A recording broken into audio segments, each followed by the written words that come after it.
Touts' ambitious plan to get homeless off streets, take back downtown for frustrated residents. Local activists dumped human excrement on City Hall last month in protest of city's homeless crisis. Exclusive: Denver's homeless problem is so bad that one resident resorted to dumping human excrement left by his office on the steps of City Hall to convey his frustration. Mike Johnston, the Democratic mayor of Denver, may be on the other side of the aisle, but he understood where libertarian think tank owner Jon Caldara was coming from with his viral stunt. I've known Jon Caldara for a long time, so we've had more than our handful of discussions, but I think he and I share the same goal, which is what we want is be able to get people housed and be able to get back clean, safe public spaces that everyone can access, Johnston told Fox News Digital. We know one of the reasons that happens is when folks are living out in tents and encampments, they don't have access to public bathrooms. They don't have access to trash pickup. And so often they have no place else to drop trash and no place else to go to the bathroom. And so that's one of the reasons why we know it's not the right solution. It's inhumane, it's not good for the city. While a Democrat, Johnston calls himself a nonpartisan mayor for Denver. The Deep Blue City President Biden took nearly 80% of the vote there in 2020 is one of many throughout the country struggling with skyrocketing living costs and accompanying homelessness.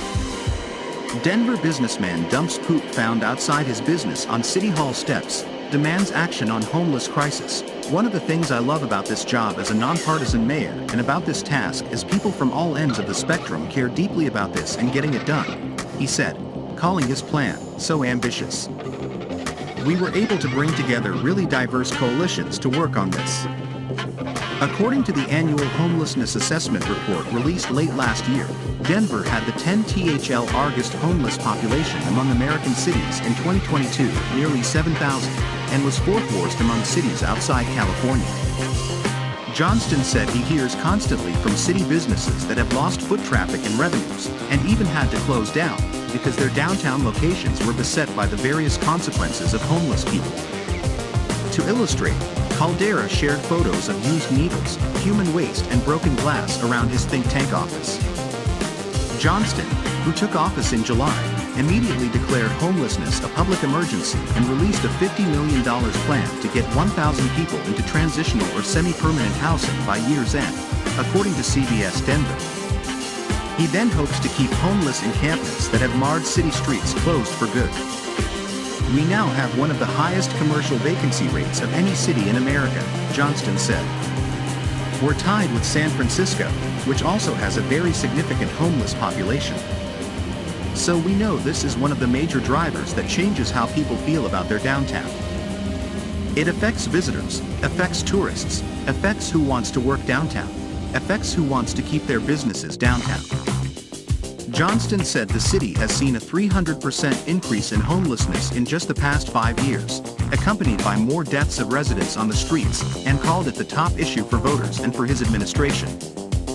We view that as a crisis on all fronts, he said. That also means more encampments. It means more businesses who have people living or sleeping in front of their business, or in front of their home, or in their public parks. Colorado fentanyl seizures this year already surpass all of last year. Authorities say Johnston acknowledged drug use, particularly from the fentanyl epidemic gripping the country, and mental health issues were contributing factors to homelessness, but said primarily the issue was the high cost of living in Denver. We believe you stabilize people in the same way that they got destabilized, he said. We first got them back into housing. We provide wraparound services on mental health, addiction treatment, workforce training, and these are meant to be transitional units. So what we're doing is bringing on hotels we've converted into micro units. We have open health acre vacant lots where we put up tiny home villages. The goal is these are transitional spots where people will come 3-6 months, get their lives back together, get a job, get some savings, be able to move into their own place so they can pay rent and get back up on their feet. If we can get all those folks that are currently unsheltered into housing and can close those encampments and keep them closed and reactivate the city, we will have done what most other cities have struggled to do, which is actually to get people into housing and to get back vibrant, joyful, safe downtowns and no longer have encampments in them, Johnston added. He hopes Denver can be a model for the rest of the country in that regard. This major U.S. city rethinks its liberal homeless policy reached for comment on Johnston's approach, Caldara scoffed. Another housing first plan throwing dollar at the homeless, he wrote in a text message, suggesting instead, enforce the camping ban. Arrest people. Clean up streets. Caldara shared a column he wrote about how Denver should look to Colorado Springs, the second largest city in the state after the capital, as a model on how to deal with the issue. He derided Johnston's approach as adorable and said the housing units were effectively a safe place for the homeless to lay down their heads at the end of a responsibility-free day of criminal activity. Colorado Springs, Caldara said, enforces its laws against drug use, theft, assault, and public defecation in a way Denver fails to do. People should be able to walk around and go to work without stepping over bottles, puddles of urine and vomit. And human feces, he told Fox News Digital last month. Asked to respond to claims Denver doesn't enforce the law, Johnston spokeswoman Jordan Fuja said he was committed to enforcing the law for everyone. But we know that law enforcement doesn't have the capacity to respond to the city's volume of 911 calls.